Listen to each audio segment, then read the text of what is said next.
नमस्कार दोस्तों, एक नई लर्निंग के साथ हाजिर हूं और आज की इस लर्निंग में एक कंपनी के बारे में जानेंगे जो देखा गया कि रियल एस्टेट से स्टार्ट किया कारोबार आज डेटा सेंटर बनाने डिजाइनिंग पर कंपनी कामकाज करती है।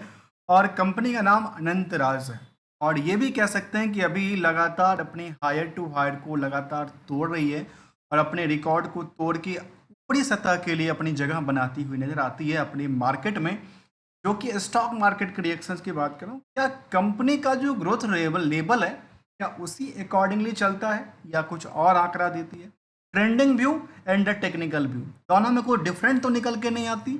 चलिए हम फंडामेंटल से टेक्निकल ट्रेंड को समझने के प्रयास करेंगे और कंपनी के हर एक एस्पेक्ट की तरफ समझते हुए जानने के प्रयास करते हैं अनंत राज को। दोस्तों, अनंत राज को लेकर के देखा गया फिलहाल जो स्टॉक में यदि केवल केवल भीड़ का आंकड़ा किया जाए जिसको हम स्टॉक का पी कहते हैं, तो स्टॉक का P from the sector wise के अकॉर्डिंग काफ़ी ज़्यादा क्या है, ओवर वेटेज है। क्यों वेटेज है? इसके पीछे दो कारण है। क्या लगता है कि अभी भी इनकी अंदर क्या है, सस्ता रेट का चल रहा है या इनके अंदर वो क्वालिटी है जो और भी इसको हायर टू हायर पहुंचा सके। अब दूसरी बात निकल के आती है कंपनी को लेकर के, जो बुक वैल्यू के अकॉर्डिंगली करीब करीब 7 गुना नियर अबाउट चल चुका है। Intrinsic value comparing to the book value काफ़ी तगड़ा है। इसके अलावा बात किया जाए अर्निंग को लेकर के, तो जो फेस वैल्यू है दो के अकॉर्डिंग देखा जाए तो कह सकते हैं करीब करीब 9 रुपये के आसपास अर्निंग करती है, अर्थात 450% की अर्निंग करती है। सीधे सीधे कहूँ 450% की अर्निंग करती है। तो मार्केट में आर और आर का आंकड़ा थोड़ा सा कम कहता है। प्रमोटर की होल्डिंग अच्छी खासी कहती है और करंट रेशो का माप थोड़ा सा ज़्यादा है। इसके बारे में हम क्या करेंगे, एक रिकन्सलेशन करने का प्रयास करेंगे जिसका नाम हमने रखा है R2R। इसमें 3 तरह की चीज़ों को हमने कंबाइंड किया है। एक तो रिस्क टू रिकन्सलेशन क्या कहता है, दूसरी तरफ रिस्क टू रिटर्न क्या बनाता है, और एक कंपनी अपने निवेशकों को रिस्क टू रिवार्ड क्या देती है यदि कंपनी में किसी ने अपने पैसे को एज ए लॉन्ग टर्म के लिए रखा हुआ है, उसके हिसाब से क्या कहती है। कंपनी 1985 में बनी थी, अनंतराज लिमिटेड, जो कि कलर्स प्रोडक्ट बार द अशोक सारिन के नाम से था। जो primary development in the construction of the IT park hospitalities project in the SEZ office complexes की बात उन्होंने किया था। आजकल कंपनी डेटा सेंटर पे कंपनी कामकाज करती है और डेटा सेंटर पता है ना, मार्केट में जो हम ऑनलाइन आजकल काम करते हैं उन सबका एक रिकॉर्ड बेस होता है, जो कि कौन रखता है, वो रखता है डेटा सेंटर, जो डेटा रिकॉर्ड करके अपने पास रखता है। और इस कंपनी स्टार्टिंग था रियल एस्टेट्स और बाकी सारी चीज़ों से, आईटी पार्क को लेकर, अफोर्डिंग हाउसिंग को लेकर के आजकल डेटा सेंटर में बड़ा इंटरेस्ट जाहिर करता है और अच्छी ने करके रखा।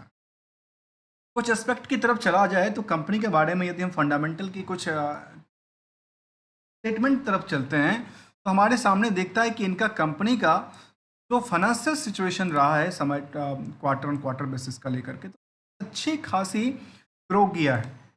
क्या ग्रो केवल सेल्स को लेकर के या प्रॉफिट को लेकर के आती है, तो दोनों तरफ से आंकड़ा देती है कि ये दोनों तरफ से ग्रो लेवल पे बनी है। दूसरी तरफ यदि हम ईयरली और ईयर के डेटा की तरफ देखा जाए तो ईयरली और ईयर बेसिस में भी कंपनी कहाँ पे थी और कहाँ से चलती हुई मार्केट में कहाँ तक उछल के चली गई, अर्थात कंपनी के जो फंडामेंटली सेल्स की बात करती है वो लगातार इंक्रीज करती हुई नजर आती है। और ये देखा गया कि इबिटा में करीब करीब 70% तक की आसपास उछाल बनाती हुई नजर आती है। इसी हिसाब से ट्रेंडिंग व्यू सोचिए, जो 21 के आज करीब 62 करोड़ के आसपास का टर्नओवर होने वाली कंपनी आजकल 500 करोड़ के आसपास टच कर रही है। 900 करीब करीब 9 गुना बढ़ चुका है, 900% आसपास की इंक्रीज कर चुका है। जबकि प्रॉफिटेबिलिटी भी जहां 7 करोड़ के आसपास हुआ करता था वो करीब 100 करोड़ के आसपास पहुंचने के कगार पे चला है, जो कि क्वार्टर ऑन क्वार्टर बेसिस की बात किया जाए। ऐसे ईयरली बेसिस की बात किया जाए तो कंपनी के पास 13 में करीब 600 करोड़ के आसपास आंकड़ा था, वो आजकल चौथ के फिर डबल से ज़्यादा हो गया और 1500 करोड़ के आसपास टच करती हुई नजर आती। और प्रॉफिट भी अच्छी खासी ग्रोथ लेवल के साथ, उसको कह सकते हैं टॉप ऑफ द ईयर पे इनका प्रॉफिट भी रहा है। और उम्मीद किया जाता है कि जून वाले पीरियड के बाद जो सितंबर का रिजल्ट आएगा वो और भी एक्टिव आएगा। जहाँ 91 करोड़ तक का उन्होंने बनाया था, प्रॉफिट बुक किया था, हो सकता है आने वाले समय में ये 100 करोड़ को टच करके आगे निकल जाओ। जब जैसे ही 100 करोड़ को टच करेगा मार्केट के लिए एक नई ऊंचाई पे उड़ान पे चलने के लिए तैयार हो सकती है। तो दोस्तों, मैंने हमेशा कहा प्रॉफिट चलिए बने बुक कर दिया कंपनी ने प्रॉफिटेबिलिटी के बेसिस पे आकलन करना ये जरूरी है कि आखिर रिस्क टू रिकंसलेशन क्या कहते हैं। जहाँ पे हम बैलेंस शीट और पीएल को आपस में जरा देखते हैं तो समझ में आती है कंपनी लगातार रिड्यूसिंग द डेट्स, अच्छी बात कहती है।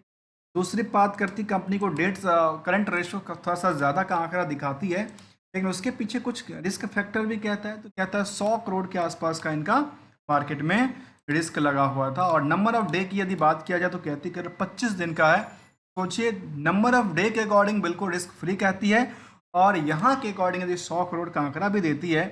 सोचिए, जहाँ प्रॉफिट 271 करोड़ का कंपनी बुक करके रही रखी है, तो 100 करोड़ का मार्केट में लगा भी है, तो क्या हुआ, क्योंकि 171 करोड़ दिन के बाद हाथ में पैसा आ चुका है। और यही इनके लिए स्ट्रॉन्ग टू स्ट्रॉन्गनेस की बात करती नजर आती है। जहाँ पे निवेशकों का इंटरेस्ट की बात करें तो ये भी देखा गया, कंपनी में निवेशक भी लगातार, इस कंपनी के एफआई की तादाद लगातार बढ़ी है। डीआई अपनी पोजीशन लगातार बढ़ाने में लगा हुआ है। मतलब लग रहा है कि अब मार्केट में कुछ नई ऊंचाइयों पर पहुंचते पहुंचते करीब करीब 75,000 के आसपास की नाम निवेशक हैं जो कंपनी में अपने इंटरेस्ट जाहिर करते हैं, इसके शेयर में अपने इंटरेस्ट जाहिर करते हैं। खास करके एफआई की बात को तो एफआई ने अपनी पोजीशन में काफ़ी यहाँ पे इंक्रीज किया, खास करके एच टाटा ने और एक्सिस म्यूचुअल फंड ने अपने यहाँ पे फंड पैसा लगाए हुआ है। प्रमोटर की बात किया जाए तो प्रमोटर में अशोक साड़ीज और द रोमा साड़ीन की फैमिलीज मेंबर होंगे, जो कि इनका निकल के आता है। और ये कुछ डेटा निकल के आती है बाद में, क्या इनकी केवल एक ही कंपनी, कुछ और भी कंपनी उन्होंने स्टेक रखा। तो कहती है इनके पास दो कंपनी बेसिकली थी, किसी टाइम में किसी में स्टेक थी। फिलहाल इनके पास अनंतराज ही कंपनी है, जो इनके लिए अच्छी खासी इनकी पोजीशन करीब करीब 14% के आसपास पोजीशन कहता है। अब सवाल आता है, क्या एबल केवल इसी रेशियो से इनका फंडामेंटल को चेक करना चाहिए? नहीं दोस्तों, इसके लिए कुछ और हिस्टोरिकल डेटा को चेक करना जरूरी है। जो क्या सेल्स और प्रॉफिटेबिलिटी लगातार बढ़ा रही है? तो कहते हैं सेल्स लगातार बढ़ा रही है, प्रॉफिट उसके डबल से ज़्यादा बढ़ा रही है। स्टॉक प्राइस में इन दोनों यदि मार्केट में नीचे से इसको पंप करेंगे तो आगे से क्या होगा, मार्केट को उछाल पे ले जाने में कोई रोक नहीं पाएगा, इसलिए मार्केट में उछाल बनती पा रही है। अब कई सारे सवाल ये भी होते हैं, कंपनी में आखिर गिरावट क्यों होता है? कई बार चढ़ता भी है, कई बार गिर भी जाता है। उससे पहले एक नज़र हम डालते हैं इसकी लास्ट जो इन्होंने पीपीटी भेजा था उसके ऊपर, और ये दिखाती है कंपनी को लेकर के, जो इनका 1969 में कंपनी बनी थी Anandraj group. Commence as the operations में आई थी कंपनी। उसके बाद कंपनी ने कारोबार जब स्टार्ट किया तो रेजिडेंशियल पोर्टफोलियो की बात किया, तो मिक्स यहाँ पे mix on going the upcoming project की बात किया। फिर उन्होंने कहते हैं कमर्शियल पोर्टफोलियो की बात करती हैं। इसके अलावा देखा जाए स्ट्रॉन्ग फाइनेंशियल परफॉर्मेंस की बात, उन्होंने कहा कि ईयर ऑन ईयर हमारा ग्रोथ लेवल लगातार बढ़ती नज़र आती है। इसके अलावा फाइनेंशियल हाईलाइट की बात किया, यहाँ पे वाई के बेसिस पे कहती है कि 48% की रिवेन्यू इंक्रीज करती है। ऐसे इवीटा की बात करती है तो 64% इंक्रीज करती है। और वाई में प्रॉफिट बिफोर टैक्स की बात करती है तो करीब कहती है कि 81%।